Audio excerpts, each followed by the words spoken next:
Now comes the topic various forms of straight lines.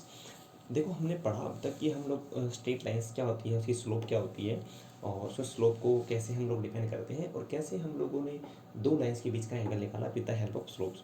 But there are many kind of representation of straight line. ठीक है, सबसे पहले हम लोगों ने 9th क्लास के अंदर दो लाइनें पढ़ी थी, उसको हम लोग यहाँ पे ड्रॉ कर लेंगे वापस से। हमारे पास में कार्टेशियन कोऑर्डिनेट सिस्टम है और कार्टेशियन कोऑर्डिनेट सिस्टम के अंदर हमारे पास में जैसे एक लाइन ये होती है, ठीक है, ये और एक लाइन जो है मैं यहाँ से ड्रॉ कर रहा हूँ। ठीक है, तो हम लोगों ने पढ़ा था पहले कि x is equal to a is a line that is parallel to y axis and y is equal to b that is a line parallel to x axis. ठीक है, जो ये x एक्सिस के पैरेलल इसका नाम y से दिया जाएगा और जो y एक्सिस के पैरेलल उसका नाम क्या है, x से दिया जाएगा, because on this line everywhere the value of x remain same, the value of y keeps changing on, so that are two particular lines. ठीक है, उसके अलावा हमारे पास में क्या है, बहुत सारी और फॉर्म्स हैं, जिसमें से पहली फॉर्म जो हम पढ़ने वाले हैं उसका नाम है point slope form. Point slope form का मतलब है कि आपको एक पॉइंट दिया जाएगा जिससे वो लाइन पास हो रही होगी। सपोज करो उस पॉइंट का क्या नाम है X naught comma Y naught या फिर X one comma Y one, X naught comma Y naught हमने उसका नाम लिया एंड स्लोप आप लोगों को उसका स्लोप दिया जाएगा। ठीक है, तो अब आप लोगों को उसका स्लोप दिया गया है, तो ऐसी लाइंस की इक्वेशन बनाने के लिए हम लोग क्या करते हैं, देखो पहले इस लाइन को हम लोग ड्रॉ कर लेते हैं। ड्रॉ कुछ इस प्रकार होगा और हम इसके ऊपर जो पॉइंट्स हैं उनको डिफाइन कर देते हैं। ठीक है, तो हमको सिर्फ एक ही पॉइंट दिया गया है, पॉइंट का नाम है P X naught comma Y naught. तो जो ये इसका नाम सपोज लो पी है। ठीक है, पी पॉइंट दिया गया है, पी है और पी को हम लोग पी नोट मान लेते हैं, X naught comma Y naught as बिन बुक, तो पी नोट हो गया इसका नाम। उसके अलावा हम इसके ऊपर एक रैंडम पॉइंट लेके चलेंगे जो कि जनरल पॉइंट है, that is P X comma Y, ये हम लोग लेके चलेंगे। हम इसकी स्लोप दे रखी है, थीटा नहीं दे रखा, स्लोप दे रखी है, slope is given by M. तो हमें पता है कि m is equal to tan theta, similarly m is equal to y2 minus Y one upon x2 minus x1, जो हमने पहले पढ़ा था। अब यहाँ y2 और y1 क्या है, y2 का काम ये वाला y करेगा और y1 का काम ये कर देगा, तो हम लोगों को मिल जाएगा y minus y naught upon x minus x naught. Similarly हम we can write that y minus y naught upon x minus x naught is equal to m। बस इसको इधर लिखा, इसको इधर लिखा, क्रॉस मल्टीप्लाई करेंगे, then we will get y minus y naught is equal to m x minus x naught. This is called as point slope form. ठीक है, it is very very easy form. Second one is slope intercept form. ठीक है, आपको slope intercept form दी जा रही है। What is this intercept? देखो intercept को समझना बड़ा आसान काम है। सबसे पहली बात है आपको स्लोप दी जाएगी। ठीक है, स्लोप दी जाएगी तो पहले हम लाइन ड्रॉ कर लेते हैं। जैसे हमारे पास में एक लाइन है और इस लाइन की आपको स्लोप दी जाएगी, जैसे हमने रेड कलर की लाइन ड्रॉ किया है, इसका आपको स्लोप दिया गया है, स्लोप आपको m बोला गया, तो मैं लिख देता हूँ स्लोप इसकी m है।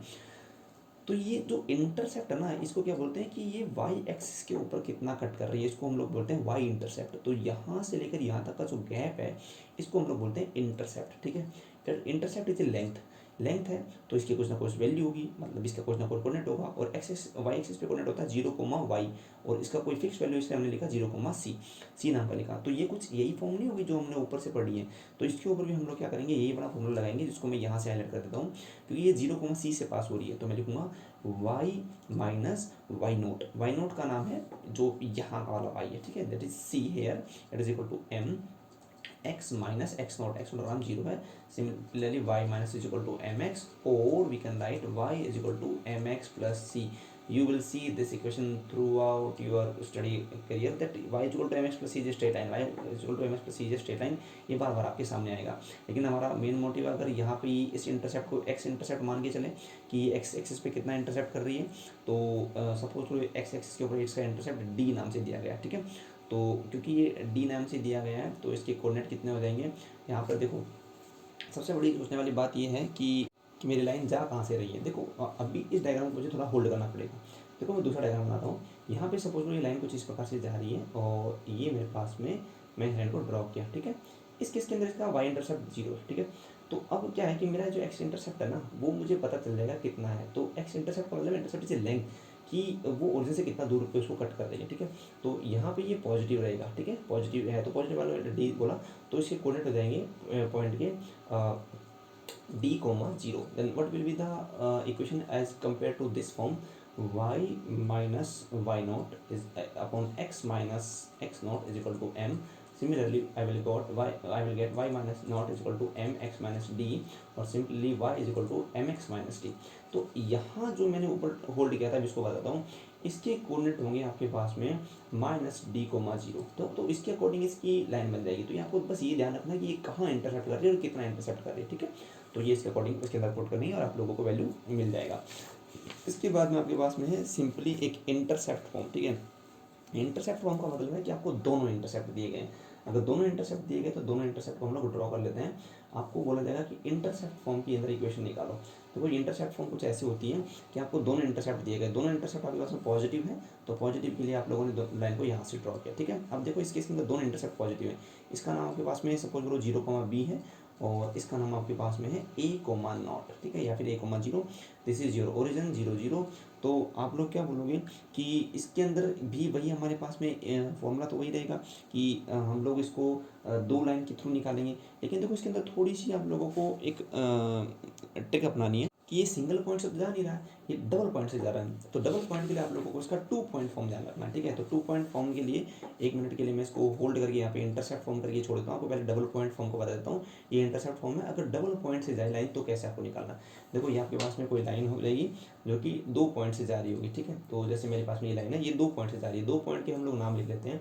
जैसे सपोज लो ये तो कोई मेरे पास में पॉइंट हो गया x2 y2, ठीक है। तो क्योंकि ये पीछे है इसलिए मैंने x2 y2 लिया। और यहाँ कोई पॉइंट लिया मेरे पास जिसका नाम है x1 y1। और मेरे पास में एक जनरल पॉइंट है। देखो जनरल पॉइंट वो होता है जो कि पूरी लाइन को अलग अलग वैल्यूज पे सेटिस्फाई करता है। जैसे x, y तो ये x1 y1 पे सेटिस्फाई कर रहा है, x2, y2 पे सेटिस्फाई कर रहा है। तो देखो क्या है कि ये तीनों पॉइंट एक ही लाइन पे हैं। तो जब मैं इन दोनों से स्लोप निकालूंगा या फिर इन दोनों से स्लोप निकालूंगा तो स्लोप बराबर आनी चाहिए, क्योंकि एक ही लाइन की बात हो रही है। तो अगर मैं इन दोनों से निकालूंगा ना, जो ऊपर वाले हैं इनसे और इनसे, तो मेरे पास में स्लोप आएगी y माइनस, जैसे मैंने इसको इससे सब्ट्रैक्ट किया तो y minus y1 upon x minus x1 ये आएगा। और अगर मैं इन दोनों पॉइंट को लेकर चलूँ, मैं हाईलाइट कर देता हूँ, अगर मैं इन दोनों पॉइंट को लेकर चलूँ तो मेरे पास में क्या आएगा, it is equal to y2 minus y1 upon x2 minus x1। और अगर मैं इन दोनों पॉइंट को लेकर चलूँ तो मेरे को क्या मिलेगा, y2 minus y upon x2 minus x। तो अब आपको 3 पेयर मिल चुके हैं, इन 3 पेयर में से हम किसी का भी यूज़ कर सकते हैं, ठीक है। तो मैं चाहता हूँ कि मेरे पास में एक ऐसा पेयर हो जिसके अंदर तीनों लोग आ जाए, x1b, y1b, x2b और y2b। तो इसलिए हम लोगों ने क्या किया, जैसे इस पेयर को लेके चल लिए, ठीक है। इस पेयर को हम लोगों ने ले लिया। और अगर इस पेयर को ले लिया तो हमारे पास में क्या मिलेगा, y minus y x one equal to y2 minus y1 upon x2 minus x1। ये हमारे पास में 2 पॉइंट फॉर्म कराती है। अगर 2 पॉइंट मतलब 2 पॉइंट दिए गए हो तो हम उसको इस प्रकार से लाइन की इक्वेशन निकाल सकते हैं, ठीक है। अब हम इसी को यहाँ पर यूटिलाइज करते हैं। देखो जहाँ पे आपको ध्यान रखना है कि मैं हाईलाइट कर देता हूँ कि y और x are general points, y और x आपके पास में क्या है, जनरल पॉइंट्स हैं। तो जो बाकी बचे हुए पॉइंट है उसको x1 y1 और x2 y2 आप लोग मान सकते हैं। तो आप चाहे किसी को भी x1 y1 मान लो, चलो मान लो इसको मान लिया आपने x1 y1, ठीक है। और यहाँ पे आपने इसको मान लिया x2 y2। तो आपके पास में जनरल पॉइंट यही कहीं होगा, ठीक है, px y। तो इसको इसके अंदर पुट करके देखते हैं। तो y माइनस y1, तो मेरे को क्या मिलेगा, y माइनस y1 का मैंने यहाँ रखा 0 अपॉन x माइनस x1, ठीक है। सो x माइनस a हो जाएगा, y minus y1 equal to क्या हो जाएगा, x minus a equal to y2 minus y1। अब y2 तो ये है आपके पास में और y1 का वैल्यू 0 है, y2 minus y1 upon x2 minus x1 is 0 minus a। तो it will become 0 minus a। और I can write in easy form that y upon x minus a is equal to b upon minus a। ये बन गया हमारे पास में, ठीक है। तो y अपॉन या फिर अगर मैं इसको क्रॉस मल्टीप्लाई करके लिखना चाहूँ तो कैसे लिख पाऊंगा, देखो minus a y is equal to b into x और माइनस का ए भी बन जाएगा। अब आपके पास में जहाँ जहाँ पे पॉजिटिव है उनको पॉजिटिव कर दो, नेगेटिव को भी पॉजिटिव कर दो, क्या मिल जाएगा यहाँ से b x, okay a b x positive है, इसको उधर ले जाएंगे तो आपके पास में पॉजिटिव हो जाएगा plus a y is equal to, इसको इधर ले आएंगे क्योंकि वो उसके पास वेरिएबल भी नहीं है, ठीक है, और ये दोनों वेरिएबल्स के पार्ट हैं। अब क्या करना, देखो यहाँ पे बी एक्स है, यहाँ पे ए वाई है, यहाँ पे बी है, इस ए बी को नीचे इसके भेज दो तो क्या बनेगा b x plus a y upon a b it is equal to 1। अगर इसका थोड़ा सा सॉल्व करूँगा तो मेरे को क्या मिलेगा, यहाँ आपके पास में मिलेगा b x upon a b plus a y upon a b it is equal to 1।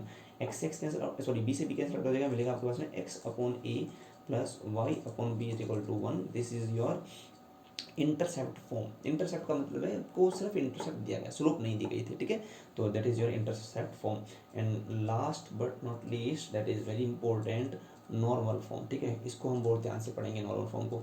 देखो नॉर्मल का मतलब क्या होता है, नॉर्मल का मतलब होता है परपेंडिकुलर का साथी। अगर जैसे ये लाइन है, ठीक है, अगर ये जो ऊपर वाली लाइन है इसके परपेंडिकुलर है तो नीचे वाली लाइन ऊपर वाली के नॉर्मल है, ठीक है, ये आप लोगों को ध्यान रखना है। अब नॉर्मल लेंथ के लिए आप लोगों को दो डेटा चाहिए होते हैं। पहली बात तो नॉर्मल जो ये, जैसे मैंने बोला कि ये लाइन इसकी नॉर्मल है तो ये मान लो ये परपेंडिकुलर तो ये नॉर्मल हो गई। पहली बात तो नॉर्मल कितनी लंबी है और नॉर्मल कितना एंगल बना रही है एक्स एक्सिस के साथ में, ना कि लाइन का एंगल। तो देखो इसकी भी चार कंडीशंस हो सकती हैं, हम उसमें से कोई एक कंडीशन पढ़ लेते हैं। चार कंडीशन को आप लोगों को पढ़ने की जरूरत नहीं है। देखो, अगर मेरे पास में ये कार्टेशियन कोऑर्डिनेट सिस्टम है और इसके अंदर हमारे पास में एक लाइन है, ठीक है, ये लाइन कुछ इस प्रकार से है। तो अगर मैं इस लाइन के परपेंडिकुलर कोई लाइन ड्रॉ करता हूँ ओरिजिन से पास होते हुए, ठीक है, तो वो ध्यान रखना एक चीज़ को कि वो ओरिजिन से पास हो रही है और मैं यहाँ पे लाइन को ड्रॉ कर दिया, ठीक है, और ये मैंने ड्रॉ किया तो यहाँ पे 90 डिग्री का एंगल बनाएगी। अगर ये जो रेड कलर की लाइन है ये परपेंडिकुलर है तो ग्रीन कलर की नॉर्मल है, और ग्रीन कलर की परपेंडिकुलर है तो ये नॉर्मल है, ठीक है, इसलिए मैंने इसको नाम दिया नॉर्मल। अगर ये जो लाइन है वो नॉर्मल है तो इस नॉर्मल की मुझे लंबाई पता होनी चाहिए कितनी है, यहाँ से लेकर यहाँ तक ये कितनी लंबी है इसका मुझे मालूम होना चाहिए। सपोज इसकी लेंथ है पी, क्या लेंथ है इसकी पी, और ये खुद कितना एंगल बना रही है पॉजिटिव एक्स एक्सिस के साथ में, that is given by omega. Suppose करो it is written by omega. और ये चार केसेस बन सकते हैं, ये लाइन ये जो लाइन है ये वाली सेकंड क्वाड्रेंट में आ सकती है, ये लाइन थर्ड में आ सकती है, ये लाइन फोर्थ में आ सकती है। बस ये कि पॉजिटिव के साथ आप लोगों को एंगल गिनते रहना है, ठीक है। बड़ा इजी सा केस है। तो क्या है कि अगर इस पॉइंट का नाम ए है तो यहाँ से मैं परपेंडिकुलर ड्रॉ करूँ, ठीक है, परपेंडिकुलर अगर मैंने ड्रॉ किया तो आपके पास में इसका नाम ओ हो जाएगा, ओ, इसका नाम एम हो जाएगा, ठीक है। और अगर मैं इस परपेंडिकुलर को इधर ड्रॉ करूँ तो यहाँ पे कुछ ऐसे हो जाएगा और इसका नाम एन हो जाएगा। तो देखो आप लोगों ने पढ़ा है कि वो पंडित बद्री प्रसाद वाला आप लोगों को याद होगा, तो उसको मैं थोड़ा सा आपको बता देता हूँ। सो आई विल राइट दैट इस ट्राइंगल से, ट्राइंगल का नाम है ओ एम, ट्राइंगल से मैं क्या लिखूंगा, यहाँ पर परपेंडिकुलर जो हमारे पास में ए एम है तो परपेंडिकुलर अपॉन हाइपोटेनस, हाइपोटेनस का नाम क्या है पी, हाइपोटेनस का लेंथ जो है p, perpendicular upon hypotenuse is equal to sine theta, half है जिसका नाम साइन ओमेगा है, and base upon hypotenuse, so bet is O M upon hypotenuse is p, it is equal to cos of omega. यहाँ से मुझे मिलेगा कि A M is equal to, sorry इसका नाम ए एम है, तो A M is equal to आपको मिलेगा A M is equal to p sine omega, and O M आपको क्या मिलेगा, O M is equal to मिलेगा आप लोगों को पी कॉस ओमेगा। तो अगर आपके पास में ओ एम को देखा जाए तो दैट इज एक्स पार्ट, ठीक है, एक्स वाला पार्ट है या एक्स कोऑर्डिनेट है, तो इसके कोऑर्डिनेट चेंज हो जाएंगे, नाम चेंज हो जाएगा, चेंज कोऑर्डिनेट चेंज नहीं होंगे। इसका नाम हो जाएगा p cos omega comma P sine omega, ये इसके नए नाम हो चुके हैं, ठीक है। अच्छा, अब आपको पता है कि जो ये लाइन है ग्रीन कलर वाली, ये रेड लाइन के ऊपर परपेंडिकुलर है, या फिर रेड वाली ग्रीन लाइन के ऊपर परपेंडिकुलर है, तो हमें क्या करना है, इस वाली लाइन की, बड़ी वाली लाइन की, लाल वाली लाइन की स्लोप निकालनी थी, ठीक है। तो अगर मैं बोलूँ कि इसकी जो स्लोप है तो slope of red colour line that is l is equal to -1 upon slope of this p वाली लाइन, ठीक है। तो मैं लिखूंगा -1 upon slope of O A.